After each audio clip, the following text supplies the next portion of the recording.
Students, welcome to जीवन classes. आज के इस वीडियो में हम फिर से देखने वाले हैं लुसेंट सामान्य ज्ञान और ये लेक्चर नंबर 23 होगा, जिसमें तुगलक वंश को हम कंप्लीट करने वाले हैं। तुगलक वंश में जितने भी शासक हैं, जितने भी सुल्तान हुए, उनके बारे में जो भी क्वेश्चंस एग्ज़ाम में बनते हैं उन सभी को हम इस वीडियो के अंदर देखने वाले हैं। तो वीडियो के एंड तक बने रहिएगा। चलिए देखते हैं कितने क्वेश्चंस यहाँ से बन सकते हैं। तो हमने लास्ट वीडियो में खिलजी वंश को कंप्लीट किया था। यदि उस वीडियो को अभी तक आपने नहीं देखा है तो वीडियो के डिस्क्रिप्शन में लिंक है, वहाँ पर जाकर के उस वीडियो को आप देख सकते हैं। एक बात और बता दें, प्राचीन भारत का इतिहास हमने कंप्लीट किया हुआ है, जिसको आप देख सकते हैं। प्लेलिस्ट का लिंक वीडियो के डिस्क्रिप्शन में है। मध्यकालीन भारत में हमने खिलजी वंश को कंप्लीट कर लिया है। अब तुगलक वंश के बारे में यहाँ पर हम इस वीडियो में जानेंगे। तो तुगलक वंश की बात करें, तुगलक वंश का टाइम पीरियड, आप सबसे पहले इस क्वेश्चन को आप ज़रूर याद रखें कि तुगलक वंश का टाइम पीरियड कितना है। 1320 1414 ये टाइम पीरियड तुगलक वंश का है। और तुगलक वंश के बारे में एक क्वेश्चन और है कि दिल्ली सल्तनत में जितने भी वंश हुए हैं, सबसे ज़्यादा शासनकाल तुगलक वंश का रहा है। और टोटल शासनकाल कितना है? 94 साल। तो सबसे ज़्यादा समय तक जो शासन हुआ दिल्ली सल्तनत के अंदर, वो किस वंश का है? तुगलक वंश का है। तो एक क्वेश्चन तो आपका यहाँ से बन जाता है। अब बढ़ते हैं आगे। सबसे ज़्यादा समय तक दिल्ली सल्तनत पर शासन करने वाला वंश आपका तुगलक वंश है। इसने 1320 से 1414 ईस्वी तक शासन किया और टोटल 94 साल तक दिल्ली सल्तनत पर इसने शासन किया है। संस्थापक की बात करें तो गाजी मलिक इनके संस्थापक हैं। और गाजी मलिक ने किसको मारा था? गाजी मलिक ने हत्या की थी खुसरो खां की, ठीक है। और जो गाजी मलिक था वही तुगलक वंश का संस्थापक कहलाया, जिसका नाम गयासुद्दीन तुगलक था। अब देखिए, गयासुद्दीन तुगलक बोलिए या फिर गाजी मलिक बोलिए, दोनों का एक ही नाम है। गाजी मलिक का अगर हम अर्थ देखें तो गाजी मलिक का अर्थ है धर्म युद्ध करने वाला व्यक्ति। तो गाजी मलिक और गयासुद्दीन तुगलक दोनों एक ही व्यक्ति हैं, जिसने खुसरो खां की हत्या की थी, जो खिलजी वंश का अंतिम शासक रहा। और अंतिम शासक होने के साथ इसको उपाधि कौन सी मिली थी? पैगंबर की उपाधि। और गाजी मलिक ने इसको मार करके दिल्ली सल्तनत पर एक नया वंश स्थापित किया था, जिसका नाम तुगलक वंश पड़ा। गयासुद्दीन तुगलक है, इसने मंगोलों के कितने आक्रमण को विफल किया था? तो दिल्ली सल्तनत पर मंगोलों के आक्रमण चलते रहे, लेकिन गयासुद्दीन तुगलक एक ऐसा शासक रहा जिसने मंगोलों के कितने आक्रमण को? 29 आक्रमणों को विफल कर दिया था। तुगलकाबाद नामक नगर किसने स्थापित किया? तुगलका नाम का जो नगर है वो स्थापित किया था गयासुद्दीन तुगलक ने। और तुगलकाबाद नामक जो शहर है, नगर है, वो कहाँ पर पड़ता है? तो दिल्ली के समीप स्थित पहाड़ियों पर तुगलकाबाद नामक नगर पड़ता है। यह नगर किस शैली से निर्मित है? जब गयासुद्दीन तुगलक ने इस नगर को स्थापित किया था, इस नगर का निर्माण कराया था, तो किस शैली से इस नगर का निर्माण हुआ? उस शैली को याद रखिएगा, रोमन शैली में। तो रोमन शैली में इस नगर का निर्माण है। इस नगर में एक दुर्ग भी बनाया गया था। तो यहाँ से ये क्वेश्चन बहुत ज़्यादा एग्ज़ाम में पूछा जा रहा है कि जो तुगलकाबाद नगर है वहाँ पर एक दुर्ग बनाया गया था। तो उस दुर्ग का नाम बताइए जो तुगलकाबाद नगर में बनाया गया था। उस दुर्ग का नाम है छप्पन कोट। क्या कहते हैं उसे? छप्पन कोट कहते हैं। और गयासुद्दीन तुगलक एक ऐसा पहला सुल्तान था जिसने नहरों का निर्माण कराया था।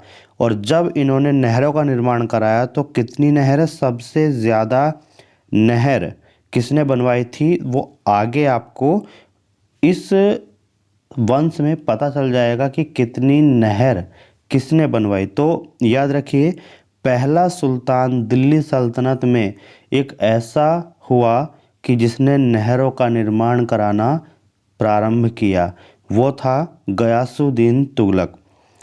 अब देखिए, गयासुद्दीन तुगलक को जो है एक कथन कहा गया था कि अभी दिल्ली दूर है। क्या कहा था? अभी दिल्ली दूर है। और यह कथन किसका है, या फिर हम बोल सकते हैं कि किसने कहा था? तो ये कहा था निज़ामुद्दीन औलिया ने। तो निज़ामुद्दीन औलिया ने ये कहा था कि अभी दिल्ली दूर है। लेकिन ये कहा किसको था? गयासुद्दीन तुगलक को ये शब्द कहे गए थे। और कहने का कारण क्या था कि जब ये बहुत ज़्यादा नाराज़ हो गया, कौन? निज़ामुद्दीन औलिया। किससे? गयासुद्दीन तुगलक से। तो इसने ये कहा कि अभी दिल्ली दूर है, यानी जो दिल्ली सल्तनत पर राज करने का तुम्हारा सपना है वो पूरा नहीं होने देंगे। इस तरीके से बहुत ज़्यादा ये नाराज़ था। तो इसने गयासुद्दीन तुगलक को ये कहा कि अभी दिल्ली दूर है। ये क्वेश्चन सबसे ज़्यादा पूछा जा रहा है कि ये कथन किसका है और ये कथन किसने किसको कहा। तो ये कथन है निज़ामुद्दीन औलिया का, और ये कहा था गयासुद्दीन तुगलक को औलिया ने। गयासुद्दीन तुगलक की मृत्यु कब हुई? तो 1325 ईस्वी में इसकी मृत्यु है, याद रखिएगा। और ये मृत्यु हुई कैसे थी? तो एक लकड़ी का महल था, वो ढहने के कारण इसके उसमें दबकर के मृत्यु हुई थी। तो कहाँ से क्वेश्चन पूछते हैं, देखेगा कि ऐसा कौन सा तुगलक वंश या फिर दिल्ली सल्तनत का ऐसा कौन सा शासक रहा, ऐसा कौन सा सुल्तान रहा जिसकी मृत्यु लकड़ी के महल के नीचे दब कर के हुई थी। तो याद रखिएगा, गयासुद्दीन तुगलक दिल्ली सल्तनत का एक ऐसा सुल्तान रहा जिसकी मृत्यु लकड़ी के महल के नीचे दब कर के हुई थी। और देखिएगा, जिस लकड़ी के महल के नीचे दबकर गयासुद्दीन तुगलक की मृत्यु हुई, ये लकड़ी का महल बनवाया किसने था? ये लकड़ी का महल बनवाया था जूना खां ने। और जूना खां ही बाद में मोहम्मद बिन तुगलक के नाम से जाना जाता है। तो याद रखिएगा, कौन सा ऐसा सुल्तान था जिसकी मृत्यु लकड़ी के महल के नीचे दबकर के हो गई? गयासुद्दीन तुगलक एक ऐसा सुल्तान पूरे दिल्ली सल्तनत में जिसकी मृत्यु लकड़ी के महल के नीचे हुई। और वो लकड़ी का महल बनवाया किसने था? वो लकड़ी का महल बनवाया था जूना खां ने। और जूना खां को ही बाद में हम मोहम्मद बिन तुगलक के नाम से जानेंगे। तो यहाँ पर देखिए, गयासुद्दीन तुगलक के बाद जूना खां यानी कि मोहम्मद बिन तुगलक के नाम से गद्दी पर बैठा, यानी दिल्ली का सुल्तान कौन बना? मोहम्मद बिन तुगलक, जिसने लकड़ी का महल बनवाया था। और वहाँ पर जो गयासुद्दीन तुगलक है, जब वे आराम करने के लिए रुके तो महल गिर गया। और उसी महल की जो लकड़ियाँ थी उनमें दब कर के गयासुद्दीन तुगलक की मृत्यु हो गई। और उसकी जगह पर दिल्ली सल्तनत की गद्दी पर कौन बैठा? जूना खां, जिसके द्वारा वो महल बनवाया गया था। तो जूना खां मोहम्मद बिन तुगलक के नाम से दिल्ली सल्तनत की गद्दी पर बैठा। अब बात करते हैं जूना खां यानी कि मोहम्मद बिन तुगलक के बारे में। तो मोहम्मद बिन तुगलक 1325 ईस्वी से 1351 ईस्वी तक जो दिल्ली सल्तनत है उस पर शासन किया। तो मोहम्मद बिन तुगलक का शासनकाल 1325 से 1351 ईस्वी तक रहा। मध्यकालीन भारत के सभी सुल्तानों में सबसे ज़्यादा शिक्षित, सबसे विद्वान और योग्य व्यक्ति कौन था? तो उसका नाम था मोहम्मद बिन तुगलक। यानी ये कह सकते हैं कि पूरे मध्यकालीन भारत में जितने राजा हुए, जितने सुल्तान, जितने शासक हुए, उन सब में सबसे ज़्यादा पढ़ा लिखा, सबसे ज़्यादा विद्वान और सबसे योग्य व्यक्ति मोहम्मद बिन तुगलक को माना जाता है। मोहम्मद बिन तुगलक की जो उपाधियां हैं, मोहम्मद बिन तुगलक के जो नाम हैं वो क्या क्या पड़े? एक तो उसको लोग पागल कहते थे, दूसरा स्वप्नशील कहा जाता था, और तीसरा नाम था जो सबसे ज़्यादा पेपर में पूछा जाता है, रक्त पिपासु। तो ये पूछा जाता है पेपर में कि रक्त पिपासु किस व्यक्ति का नाम था, या दिल्ली सल्तनत में एक ऐसा व्यक्ति का नाम बताइए जिसको लोग रक्त पिपासु के नाम से जानते हैं। तो रक्त पिपासु, स्वप्नशील, पागल किसका नाम है? ये नाम है मोहम्मद बिन तुगलक के। और इसको लोग ऐसा क्यों बोलते थे? तो ये उपाधियाँ इसके क्रूर कृत्यों के कारण मिली थी, यानी कि बहुत ज़्यादा क्रूर शासक ये बन रहा था, इसलिए लोग इसको पागल, स्वप्नशील, रक्त पिपासु के नाम से बोलने लगे। मोहम्मद बिन तुगलक ने अपनी राजधानी दिल्ली से बदल करके दौलताबाद कर दी थी। तो ऐसा कौन सा शासक था जिसने अपनी राजधानी दिल्ली से बदल करके दौलताबाद कर ली थी?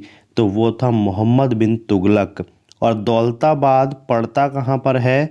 देवगिरी में दौलताबाद पड़ता है, इसको आप ज़रूर याद रखेंगे। मोहम्मद बिन तुगलक ने अपने शासनकाल में सिक्के चलवाए थे, और वे सिक्के पीतल और तांबे की धातुओं के सिक्के थे, इनको आप याद रखिएगा। तो मोहम्मद बिन तुगलक ने अपने शासनकाल में कौन सी धातु के सिक्के चलवाए? तो एक तो चांदी के और दूसरे पीतल के। ये दोनों धातु ऐसी हैं जिन्होंने जो सिक्के कहाँ पर चले थे? मोहम्मद बिन तुगलक के शासनकाल में चले थे। मोहम्मद बिन तुगलक ने जो सिक्के चलवाए वो पीतल चांदी के थे। और याद रखिए, इब्न बतूता किसके दरबार में भारत आया था? तो मोहम्मद बिन तुगलक के दरबार में इब्न बतूता आया था। और इब्न बतूता को किस देश का यात्री माना जाता है? तो किस देश का यात्री माना जाता है? अफ्रीका देश का यात्री। और अफ्रीका में इब्न बतूता कहाँ का निवासी था? तो इब्न बतूता था मोरक्को का निवासी। तो यहाँ से क्वेश्चन कैसे बनते हैं, आइए हम आपको बताते हैं कि मोहम्मद बिन तुगलक के दरबार में कौन विदेशी यात्री आया था? मोहम्मद बिन तुगलक के दरबार में विदेशी यात्री कौन आया? Ibn Battuta. इब्न बतूता कहाँ का यात्री था? ये कौन सा देश का यात्री था? तो इब्न बतूता अफ्रीका देश का यात्री था। और अफ्रीका देश पड़ता कहाँ पर है? ये अफ्रीका देश में, मतलब कहने का मतलब ये है कि इब्न बतूता अफ्रीका देश में निवासी कहाँ का था? तो मोरक्को देश का निवासी अब जो इब्न बतूता है वो था। अब यहाँ पर इब्न बतूता ने एक पुस्तक भी लिखी थी। जब ये मोहम्मद बिन तुगलक के दरबार में आया था तो इसने एक पुस्तक भी लिखी थी। पुस्तक का नाम था रहला। और ये पुस्तक सबसे ज़्यादा एग्ज़ाम में पूछे जाने वाली पुस्तकों में से एक है कि इब्न बतूता के द्वारा लिखी गई पुस्तक कौन सी है? तो याद रखिए, रहला पुस्तक है, जिसमें मोहम्मद बिन तुगलक के समय की जितनी भी घटनाएं हैं उन सभी का विस्तृत वर्णन हमें मिल जाता है। तो मोहम्मद बिन तुगलक ने अपने शासनकाल में एक विभाग की स्थापना की थी। वो कौन सा विभाग था, उसका नाम बताइए? तो याद रखिए, कृषि विभाग। कृषि विभाग जो है मोहम्मद बिन तुगलक ने अपने शासनकाल में बनाया। और ये बनाया किसके लिए था? देखिए, कृषि विभाग के लिए एक विभाग बनाया था जिसका नाम है अमीर ए कोही। अमीर ए कोही जिसको कहा जाता है, एक ऐसा विभाग बनाया। और ये किसका विभाग था? कृषि का विभाग। तो क्वेश्चन कैसे बनेगा, देखिए, अमीर ए कोही विभाग किसके शासनकाल में बना और ये किस लिए बनाया गया था? तो अमीर ए कोही जो विभाग है वो एक कृषि विभाग है और ये कृषि विभाग मोहम्मद बिन तुगलक ने अपने शासनकाल में बनाया था। अब देखिए नेक्स्ट क्वेश्चन इब्न बतूता से मोस्ट इम्पोर्टेंट है कि इब्न बतूता को दिल्ली का काजी किसने नियुक्त किया था? तो ये मोहम्मद बिन तुगलक ही था जिसने इब्न बतूता को दिल्ली का काजी नियुक्त किया था। याद रखिएगा, इब्न बतूता को दिल्ली का काजी मोहम्मद बिन तुगलक ने नियुक्त किया। इसी के साथ आपको एक क्वेश्चन और याद रखना होगा कि सुल्तान जो मोहम्मद बिन तुगलक है इसने इसे चीन भेजा था। तो याद रखिए, इब्न बतूता को दिल्ली का काजी किसने नियुक्त किया? मोहम्मद बिन तुगलक ने। और इसको चीनी या राजदूत किसने कहा? तो चीनी राजदूत कहा गया इब्न बतूता को तुगलक के शासनकाल में, क्योंकि इसको चीन राजदूत बना करके भेजा गया था। सबसे इम्पोर्टेंट क्वेश्चन बन जाता है कि मनियारों का राजकुमार, या तो आपको एग्ज़ाम में मनियारों का राजकुमार लिखा हुआ मिलेगा या फिर एग्ज़ाम में प्रिंस ऑफ मनियार मिल सकता है। तो दोनों का मतलब एक ही है, बस ये है कि प्रिंस ऑफ मनियार ये इंग्लिश का प्रोनाउंसिएशन आपको लिखा हुआ दे दिया और यहाँ पर हिंदी में है मनियारों का राजकुमार। दोनों में आप कंफ्यूज नहीं होंगे, दोनों वर्ड का मतलब एक ही है। तो याद रखिए किसको कहा जाता था? तो ऐसा कौन था जिसको प्रिंस ऑफ मनियार कहा जाता था? तो याद रखिए ये जो है जो इब्न बतूता है उसी को मनियारों का राजकुमार या फिर प्रिंस ऑफ मनियार कहा जाता है। खुरामान अभियान किसके द्वारा किया गया था? तो खुरामान अभियान किया गया था मोहम्मद बिन तुगलक के द्वारा। और ये खुरामान अभियान कहाँ पर हुआ? ये पड़ता है खुरामान जगह अफ़गानिस्तान में।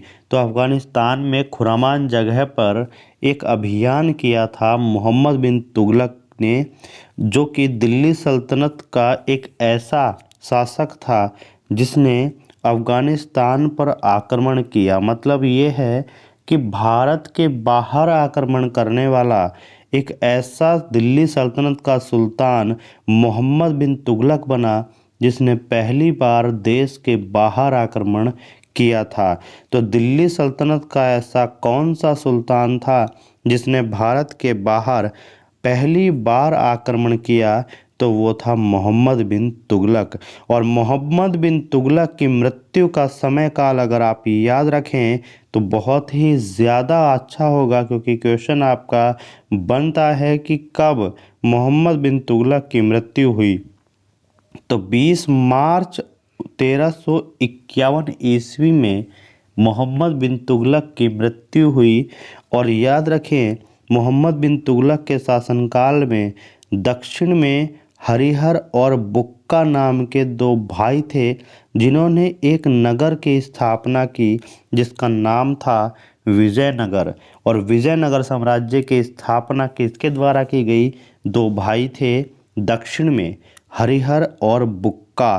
तो इन्होंने दोनों ने विजयनगर साम्राज्य की स्थापना की थी।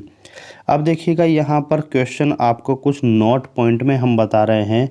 नोट पॉइंट के दोस्तों जो भी क्वेश्चन है वो आपको पेपर में बहुत ज़्यादा देखने को मिलते हैं। जैसे दिल्ली सल्तनत का पहला ऐसा सुल्तान जिसने होली बनाई थी, होली की मनाई, वो सुल्तान कौन है?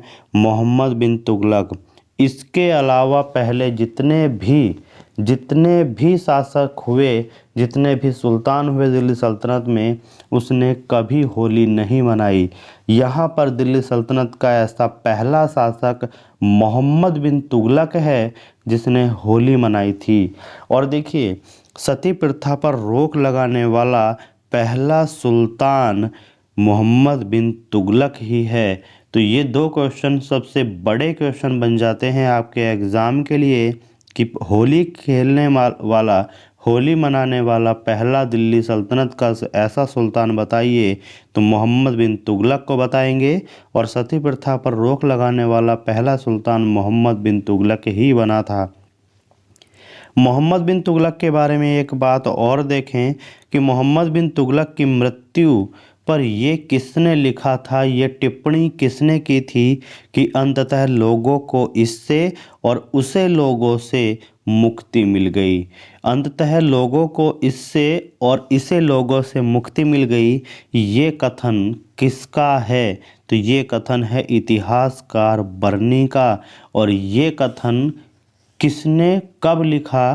तो जब मोहम्मद बिन तुगलक की मृत्यु हुई, उस पर अंततः लोगों से इससे और इसे लोगों से मुक्ति मिली, तो ये लिखा था इतिहासकार बर्नी ने। तो इसका नाम आपको याद रखना है। मोहम्मद बिन तुगलक के गुरु कौन थे? तो शेख अलाउद्दीन मोहम्मद बिन तुगलक के गुरु थे। इसको आपको ज़रूर याद रखना है कि शेख अलाउद्दीन मोहम्मद बिन तुगलक के कौन थे? गुरु थे। तो यहाँ से एक क्वेश्चन बनता है कि गुरु का नाम क्या था मोहम्मद बिन तुगलक के? तो शेख अलाउद्दीन। और दिल्ली सल्तनत का पहला ऐसा शासक, पहला ऐसा सुल्तान जो शेख मोइनुद्दीन चिश्ती की दरगाह और सलार मसूद गाजी के मकबरे में गया था। मतलब मोहम्मद बिन तुगलक इन दोनों के मकबरे पर जाकर के दिल्ली का पहला ऐसा सुल्तान बना था, लेकिन उससे पहले कोई सुल्तान यहाँ पर नहीं गया था। तो क्वेश्चन बनता है कि शेख मोइनुद्दीन चिश्ती की दरगाह पर जाने वाला पहला दिल्ली सुल्तान मोहम्मद बिन तुगलक है। सलार मसूद गाजी के मकबरे में जाने वाला पहला दिल्ली सुल्तान मोहम्मद बिन तुगलक है। नोट पॉइंट में फिर से हम यहाँ पर आपको दो क्वेश्चन दे रहे हैं कि शेख मोइनुद्दीन चिश्ती की दरगाह कहाँ पर है? ये पड़ती है अजमेर राजस्थान में।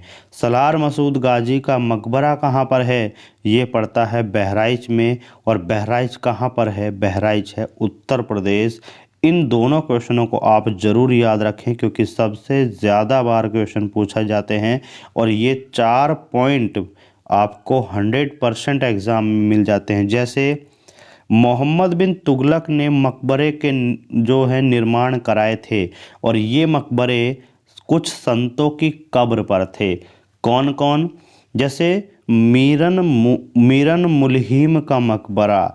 मीरन मुल्हिम का मकबरा किसके द्वारा बनवाया गया? मोहम्मद बिन तुगलक के द्वारा। और मीरन मुल्हिम का मकबरा पड़ता कहाँ पर है? ये पड़ता है बदायूं में। दूसरा है शेख निज़ामुद्दीन औलिया का मकबरा किसके द्वारा बनाया गया? ये भी मोहम्मद बिन तुगलक के द्वारा बनाया गया। ये पड़ता कहाँ पर है? ये पड़ता है आपका दिल्ली में। शेख रुकनुद्दीन का मकबरा किसके द्वारा बनाया गया? शेख रुकनुद्दीन का मकबरा मोहम्मद बिन तुगलक के द्वारा बनाया गया। ये पड़ता है मुल्तान में। शेख मुल्तान का मकबरा किसके द्वारा बनाया गया? ये भी मोहम्मद बिन तुगलक के द्वारा। कहाँ पर बनाया गया? अजूधन में। अजूधन में ये मकबरे बनाया गया। किसका? शेख मुल्तान का मकबरा। तो इनको आप याद रखिएगा कि मोहम्मद बिन तुगलक के द्वारा बनाए गए मकबरों में कौन कौन से संत हैं? मीरन मुल्हिम, शेख निज़ामुद्दीन औलिया, शेख रुकनुद्दीन और शेख मुल्तान। और ये कहाँ कहाँ पर है? बदायूं, दिल्ली, मुल्तान, अजूधन। इन चारों को आपको ज़रूर याद रखना है। इसके बाद गद्दी पर कौन बैठा? फ़िरोज़ तुगलक। और फ़िरोज़ तुगलक कौन था? ये मोहम्मद बिन तुगलक का ही चचेरा भाई था। मोहम्मद बिन तुगलक का चचेरा भाई ही फ़िरोज़ तुगलक था, जो आगे जाकर के तुगलक वंश का सुल्तान बना। तो यहाँ पर देखिए, एक बार क्वेश्चन आपका एग्ज़ाम में ये भी आया है कि फ़िरोज़ तुगलक का जो राज्याभिषेक है वो 2 बार हुआ था। ये आपको याद रखना है। तो क्वेश्चन क्या आया था कि दिल्ली सल्तनत में ऐसा कौन सा शासक है जिसका 2 बार राज्याभिषेक हुआ? तो 2 बार राज्याभिषेक किसका हुआ था? फ़िरोज़ तुगलक का। देखिए, पहला जो राज्याभिषेक था मोहम्मद बिन तुगलक की मृत्यु जहाँ पर हुई थी उस स्थान का नाम था थट्टा। तो वहाँ पर 1351 में ही मोहम्मद बिन तुगलक की मृत्यु जिस स्थान पर हुई यानी कि थट्टा में, वहीं पर फिरोज तुगलक का राज्याभिषेक हुआ। दूसरा, जब ये दिल्ली वापस आया, एक बार फिर से दिल्ली में जब ये राजगद्दी पर वहाँ पर बैठा तो फिर से इसका राज्याभिषेक किया गया 1351 में ही। कहाँ पर? दिल्ली में। पहला राज्याभिषेक थट्टा में, दूसरा राज्याभिषेक दिल्ली में। तो दिल्ली सल्तनत का ऐसा पहला सुल्तान जिसका 2 बार राज्याभिषेक हुआ उसका नाम है फिरोज तुगलक। फिरोज तुगलक की उपाधि के बारे में याद रखिएगा, ये बहुत ज़्यादा पूछी जाती है। उपाधि का नाम है कासिम अमीर उल मोमिन। कासिम अमीर उल मोमिन है और ये उपाधि फिरोज तुगलक को एक खलीफा के द्वारा दी गई थी। फिर से याद रखिए, फिरोज तुगलक की उपाधि कासिम अमीर उल मोमिन। देखिए, फिरोज तुगलक के पिता का क्या नाम था? फिरोज तुगलक के पिता का नाम था रजब। क्या नाम था? रजब। तो इनकी उपाधि और इनके पिता का नाम आप याद रखेंगे। आगे बढ़ते हैं। इसने अपने शासनकाल में जो 24 कर थे उनको समाप्त कर दिया, लेकिन 4 कर इसने रहने दिए। कौन कौन से? एक तो खराज, एक खुम्स और दूसरा जजिया और एक था जकात। ये 4 कर इसने जारी रखे, बाकी इसने 24 करों को समाप्त कर दिया था। तो 24 करों को समाप्त करके इसने 4 कर वसूल किए, खराज, खुम्स और जजिया और जकात कर। ये कर हमने रेगुलरली बता दिए थे और अच्छे से समझाए थे। उस वीडियो का लिंक आपको प्लेलिस्ट में मिल जाएगा जिसमें ये चारों के चारों कर बहुत अच्छे से समझाए गए हैं। दोस्तों, वीडियो पसंद आ रही हो तो वीडियो को लाइक ज़रूर कर दीजिएगा। आप कमेंट वीडियो में नहीं करते हैं, प्लीज़ कमेंट अपना वीडियो में ज़रूर दीजिएगा जिससे कि हमको पता चले कि वीडियो का फीडबैक आपके द्वारा क्या है। नेक्स्ट क्वेश्चन देखिए, तुगलक वंश का ऐसा कौन सा सुल्तान जिसका 2 बार अभिषेक हुआ? आप सभी को अब पता है, किसको बताएंगे? फिरोज तुगलक को। ऐसा कौन सा सुल्तान है जिसने ब्राह्मणों पर जजिया कर लागू किया? तो फिरोज तुगलक ही पहला मुसलमान शासक ऐसा बना जिसने ब्राह्मणों पर कर लागू किया। और ब्राह्मणों पर कौन सा कर लागू किया? इसने जो जजिया कर है, जजिया कर इसने लागू किया था और ये मुसलमान पहला शासक बन गया था जिसने ब्राह्मणों पर भी कर लागू कर दिया। दिल्ली सल्तनत का पहला ऐसा शासक जिसने अपनी आत्मकथा स्वयं लिखी थी। तो दिल्ली सल्तनत का पहला ऐसा शासक जिसने अपनी आत्मकथा स्वयं लिखी उसका नाम था फिरोज तुगलक। और फिरोज तुगलक की जो आत्मकथा है उसका नाम क्या है? उसका नाम है फतुहात ए फिरोज शाही।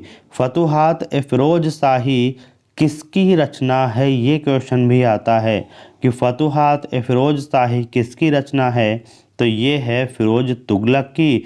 और फिरोज तुगलक के द्वारा इसमें लिखा गया क्या था? इसमें लिखा गया था फिरोज तुगलक की ही खुद की अपनी आत्मकथा। फिरोज तुगलक ने अपने शासनकाल में एक नया कर लगाया था, यानी कि ये 4 कर तो पहले लगाए थे, उसने 5वां कर एक नया और बना दिया जिसको सिंचाई कर कहा गया। और सिंचाई कर कितना था? उपज का 1/10 भाग सिंचाई कर फिरोज तुगलक ने लगाया था। दिल्ली सल्तनत का ऐसा शासक जो अपने सभी सैन्य अभियानों में असफल रहा, तो ऐसा शासक फिरोज तुगलक ही है जो अपने सभी सैन्य अभियानों में विफल रहा। और कारण क्या था? कि वेतन देना बंद कर दिया था। किसको? सैनिकों को। तो जब सैनिकों को वेतन देना बंद कर दिया था तो इसने ये पाया कि दिल्ली सल्तनत का जितना भी सैन्य अभियान इसने किए वो सभी असफल रहे, और इसी कारण से वेतन जब देना बंद कर दिया तो सेना में जो भी सैनिक थे वो सही से अपनी जो हम कह सकते हैं कि अपनी फुल शक्ति लगा कर के इसके साथ काम नहीं करते थे। फिरोज तुगलक ने अपने शासनकाल में कितनी नहरों का निर्माण कराया, तो याद रखिए 5 बड़ी नहरों का निर्माण फिरोज तुगलक के द्वारा कराया गया था। अब ये तो थी बड़ी नहर, लेकिन टोटल कितनी नहरों का निर्माण कराया था, तो फिरोज तुगलक ने अपने शासनकाल में टोटल 300 नहरें बनवाई थी, 300 नए नगर बनवाए थे। तो 300 नए नगर बनवाए, तो इसका मतलब ये हुआ कि पूरे दिल्ली सल्तनत काल में सबसे ज़्यादा नगर निर्माण किसने करवाए, तो पूरे दिल्ली सल्तनत काल में सबसे ज़्यादा नगर निर्माण कराए थे मोहम्मद बिन तुगलक ने। और उन नगरों की संख्या कितनी थी, 300 नए नगर मोहम्मद बिन तुगलक ने अपने शासनकाल में बनवाए थे। दिल्ली सल्तनत के किस सुल्तान ने अशोक के 2 स्तंभों को मेरठ से लाकर दिल्ली स्थापित किया था, तो मेरठ से लाकर दिल्ली स्थापित करने वाला अशोक स्तंभ कौन से सुल्तान का काम है, तो दिल्ली सल्तनत के फिरोज तुगलक जो सुल्तान था उसने ये काम किया था। अब देखिएगा, एक आपको मिलेगा दीवान-ए-खैरात विभाग की स्थापना किसने की थी। दीवान-ए-खैरात जो विभाग है उसकी स्थापना की गई फिरोज तुगलक के द्वारा। तो याद रखिएगा, दीवान-ए-खैरात जो है ये विभाग किसके लिए बनाया गया था। ये विभाग बनाया गया था जैसे कि अनाथ मुस्लिम महिलाओं के लिए, विधवाओं के लिए और लड़कियों की सहायता के लिए एक ऐसा विभाग बनाया फिरोज तुगलक ने जिसका नाम था दीवान-ए-खैरात। क्या नाम था, दीवान-ए-खैरात। सबसे ज़्यादा दासों की संख्या किसके शासनकाल में थी, तो पूरे दिल्ली सल्तनत में एकमात्र ऐसा सुल्तान जिसके शासनकाल में दास सबसे ज़्यादा थे उसका नाम था फिरोज तुगलक। और इसके दरबार में, इसके शासनकाल में कितने दास रहे, तो 1,80,000 दास इसके शासनकाल में थे। तो दिल्ली सल्तनत का ऐसा एकमात्र सुल्तान था फिरोज तुगलक जिसके शासनकाल में सबसे ज़्यादा दास संख्या थी। दीवान-ए-बंदगान विभाग किस लिए बनाया था और किसने बनाया था, तो फिरोज तुगलक ने इसको बनाया। और दासों की देखभाल करने के लिए एक विभाग जो कि दीवान-ए-बंदगान कहलाता है, ये फिरोज तुगलक ने ही बनाया था। तो याद रखिए, दीवान-ए-बंदगान विभाग की स्थापना किसने की, फिरोज तुगलक ने। और ये किस लिए की थी, जो दास इसके शासनकाल में बहुत ज़्यादा थे तो उनकी देखभाल करने के लिए इसने एक विभाग बना दिया जिसका नाम था दीवान-ए-बंदगान। चांदी और तांबे के मिश्रित सिक्के किसने चलाए, तो अपने शासनकाल में फिरोज तुगलक ने चांदी के और तांबे के मिक्स करके एक धातु सिक्का चलाया जिसका नाम अधा और विख था। अधा एवं विख उस मिश्रित सिक्के को कहा जाता था जो कि फिरोज तुगलक ने चलवाए थे। एक विभाग और है कोटला। देखिए, एक दुर्ग है कोटला फिरोज शाह दुर्ग। कोटला फिरोज शाह दुर्ग निर्माण कराया फिरोज तुगलक ने, और किस जगह पर कराया, दिल्ली में। तो कोटला फिरोज शाह दुर्ग कहाँ पर पड़ता है, क्वेश्चन बन जाता है आपके लिए। तो देखिए, कोटला फिरोज शाह दुर्ग पड़ता है दिल्ली में, और ये किसके द्वारा निर्माण कराया गया, फिरोज तुगलक के द्वारा। एक और है जो कि खान ए जहां तेलंगानी का मकबरा है। खान जहां तेलंगानी का मकबरा किसके शासनकाल में बना? तो फिरोज तुगलक के शासनकाल में खान जहां तेलंगानी का मकबरा बनाया गया था। दूसरा है, खान जहां तेलंगानी के मकबरे की तुलना किससे की जाती है? तो एक मस्जिद है जिसका नाम है उमर। उमर के मस्जिद से खान जहां तेलंगानी के मकबरे की तुलना की जाती है। और ये मकबरा कहाँ पर पड़ता है? ये पड़ता है जेरूसलम में। कहाँ पर? जेरूसलम में पड़ता है। और फिरोज तुगलक की मृत्यु का आप समय काल जरूर याद रखिएगा, जो है 1388, यानी इनकी मृत्यु सितंबर 1388 ईस्वी में मानी जाती है। तो तुगलक वंश का फिरोज तुगलक के बाद अंतिम शासक कौन बना? नासिरुद्दीन महमूद तुगलक।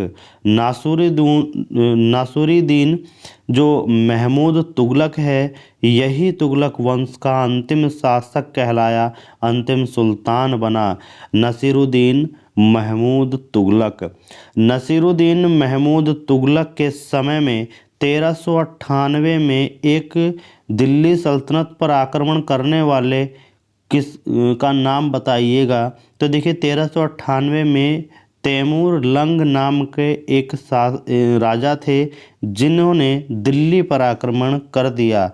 और याद रखिएगा, तैमूर लंग का एक सेनापति है जिसका नाम है खिज्र खां। क्या नाम था? खिज्र खां। तो खिज्र खां को तैमूर लंग ने पूरा शासन सौंप कर, यानी कि पूरा जो राजपाट था वह सौंप दिया। और खिज्र खां ही एक ऐसा व्यक्ति बना जिसने दिल्ली सल्तनत पर एक नया वंश स्थापित कर दिया। और उस वंश का नाम था सैयद वंश। क्या नाम था? सैयद वंश। तो याद रखिएगा, तुगलक वंश का अंतिम शासक नासिरुद्दीन महमूद तुगलक। और इसी के समय में 1398 में तैमूर लंग ने दिल्ली पर आक्रमण कर दिया। और दिल्ली पर आक्रमण करने के बाद वहाँ के कुछ जो हिस्से थे उनको जीत लिया, जैसे लाहौर, और भी दो हिस्से थे। तो लाहौर जैसे हिस्से पर जब उन्होंने भी जीत प्राप्त कर ली तो वो उसने किसको सौंप दिए? अपने सेनापति खिज्र खां को। और उसने वहाँ पर एक नए वंश की शुरुआत की जिसका नाम था सैयद वंश। क्या नाम था? सैयद वंश। तो यहाँ पर आपने देखा तुगलक वंश को कंप्लीट हमने किया था। तो दिल्ली सल्तनत की धरती पर ऐसा कौन सा वंश रहा जो सबसे ज़्यादा समय तक चला? तो वो था तुगलक वंश। पूरे 94 वर्ष तक तुगलक वंश ने शासन किया। अब आगे बढ़ते हैं सैयद वंश। और सैयद वंश की स्थापना 1414 ईस्वी में हुई और इसका समय काल 1451 ईस्वी तक रहा, यानी 37 साल तक दिल्ली सल्तनत की धरती पर सैयद वंश ने शासन किया था। तो दोस्तों, वीडियो कैसी लगी? वीडियो पसंद आई हो तो वीडियो को लाइक शेयर ज़रूर करिए। और एक प्यारा सा कमेंट हम आपका देखना चाहते हैं, तो कमेंट आप वीडियो के बारे में कमेंट बॉक्स में जो भी लिखें आप लिखिएगा, आपका फीडबैक हमें मिलता रहेगा। Thank you, thanks for watching. Next video में सैयद वंश के साथ फिर से हाजिर होंगे।